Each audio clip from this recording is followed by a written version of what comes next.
Korupsi itu kan suatu tindakan yang tidak wajar dan tidak legal ya, karena kan menyalahgunakan kekuasaan yang mana apa ya, kasta yang pejabat, bukan semua korupsi pejabat sih, cuman kayak kasta yang lebih tinggi itu menindas kasta yang lebih rendah.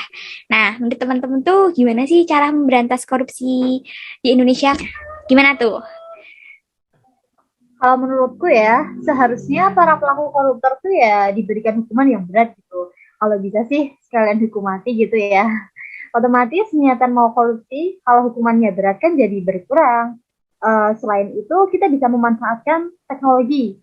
Karena sekarang kan udah canggih ya teknologi digitalnya, sudah berkembang gitu dengan pesat. Nah, itu seharusnya dapat dimanfaatkan tuh untuk memantau transaksi dan kegiatan-kegiatan yang dilakukan oleh pemimpin pemerintah atau pemimpin perusahaan sehingga dapat meminimalisirkan kesempatan untuk melakukan korupsi. Udah sih kalau menurut aku kayak gitu. Benar sih. Setuju sih. Hukuman mati itu kayak di Indonesia itu masih terhambat sama Komnas HAM ya. Iya nggak sih? Iya Ya. sih kalau di Indonesia. Baik, terus faktor yang nyebabin korupsi itu apa sih di Indonesia? Karena kan kayaknya tuh emang kasus korupsi itu udah bukan jadi rahasia ya, melainkan rahasia umum lah. Setiap orang tuh pasti tahu kalau di Indonesia tuh korupsi masih kayak jadi budaya. Kalau menurut aku sih budaya ya korupsi. Itu gimana tuh? Kalau faktor korupsi sendiri tuh ada dua ya, dari diri orang itu sendiri sama dari luar. Dari dalam diri tuh faktor internal. Kayak contohnya tuh orang itu punya sifat yang tamak atau rakus gitu kan. Terus moral orang itu yang kurang kuat. Nah, dengan moral orang itu yang kurang kuat, terus tuh kayak ngedukung apa sih, kayak mudah tergoda buat korupsi gitu kan. Ya. Terus gaya hidup orang yang konsumtif. Nah, gaya hidup orang yang konsumtif kan harus diimbangi sama kayak penghasilan orang itu kan. Terus kalau misal penghasilannya tuh nggak tercukupi buat gaya hidup dia, dia pasti akan terdorong untuk itu apa, korupsi. Nah, kita nyinggung sedikit nih ke kolusi. Kolusi itu kan persekongkolan dua pihak atau lebih yang tindakannya itu merugikan banyak orang, tapi kepentingannya untuk apa ya? Untuk pihak-pihak saja yang melakukan aksi kolusi tersebut ya. Terus apa aja sih yang nyebabin kolusi di Indonesia itu terjadi? Menurut teman-teman tuh gimana ya? Menurut saya, perilaku kolusi ini bisa terjadi di dalam lapisan masyarakat manapun, mulai dari masyarakat umum hingga ke pemerintah. Kolusi dalam pemerintah itu biasanya disebabkan oleh monopoli kekuasaan dengan wewenang pejabat. Jadi dilakukan oleh biasanya pejabat yang tinggi, dan biasanya juga pejabat ini sudah memiliki budaya korupsi. Lalu korupsi dalam pendidikan. Biasanya disebabkan oleh beberapa hal, diantaranya yaitu sistem pendidikan yang kurang memadai ataupun pemberian gaji yang masih rendah kepada guru-guru.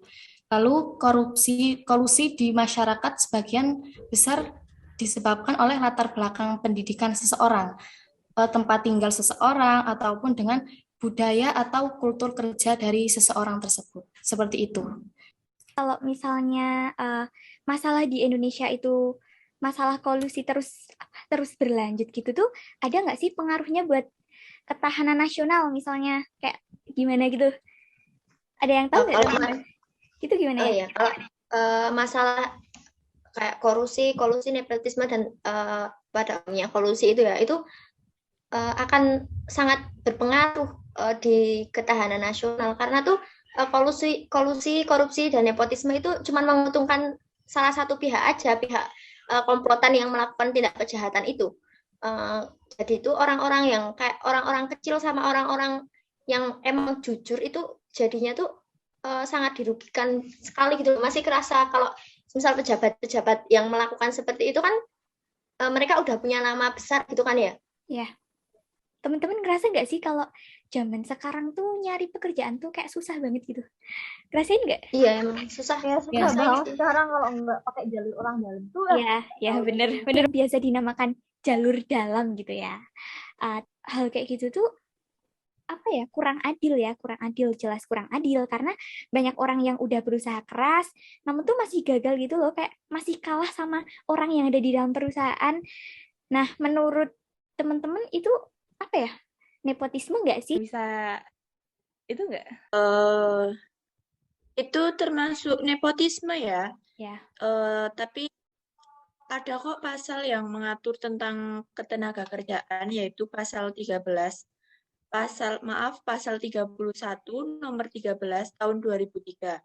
Yang isinya tuh mengatur mengenai hak dan kesempatan yang untuk para tenaga kerja itu untuk mempunyai hak dan kesempatan yang sama untuk memilih, mendapatkan, serta pindah pekerjaan dan memperoleh penghasilan dan layak. Tapi khususnya untuk perekrutan tenaga kerja itu diserahkan khusus sama perusahaan yang mau merekrut gitu loh. Jadi yang memegang kendali dan memegang peraturan untuk menerima karyawan seperti apa itu perusahaan sendiri, tapi harus berdasarkan asas objektif, adil, terbuka, serta bebas, tidak mengedepankan dari keluarga gitu loh. Jadi harus yang adil gitu. Oh, hambat banget sih kalau misal ada jalur dalam yang mana tuh hak setiap orang tuh jadi terbatas gitu. Nah, terus solusi yang udah diterapkan di Indonesia tuh apa buat berantas nepotisme ya? Mungkin yang pertama-tama itu bisa melakukan observasi. Dengan menjalankan observasi awal, jadi kita tuh bisa tahu siapa aja orang yang mungkin melakukan nepotisme. Terus yang kedua tuh bisa membuat aturan yang berhubungan dengan kerabat. Keuntungan dari peraturan tersebut adalah bisa melakukan umpan balik gitu loh kepada bawahannya tanpa takut melukai perasaan anggota keluarganya. Terus langkah terakhir mungkin jika menemukan nepotisme di kantor adalah dengan tetap sikap profesional. Jangan sampai tersulut emosi gitu loh dan menunjukkan sikap dan perilaku tidak profesional. Karena hal ini tuh bisa berisiko mendapat peringatan dari perusahaan. Itu sih. Terus ada pesan-pesan nggak sih buat apa ya? Buat Indonesia deh, buat Indonesia ke depannya tuh buat ngeberantas kolusi nepotisme itu gimana biar nggak semakin berkembang. Mungkin kan dimulai dari pendidikan karakter gitu ya, biar kan semuanya diawali dari diri sendiri gitu loh. Iya sih, setuju. Karena kalau misal faktor internalnya aja nggak mendorong buat melakukan korupsi, ya kolusi nepotisme itu kan pasti akan terminimalisir lah.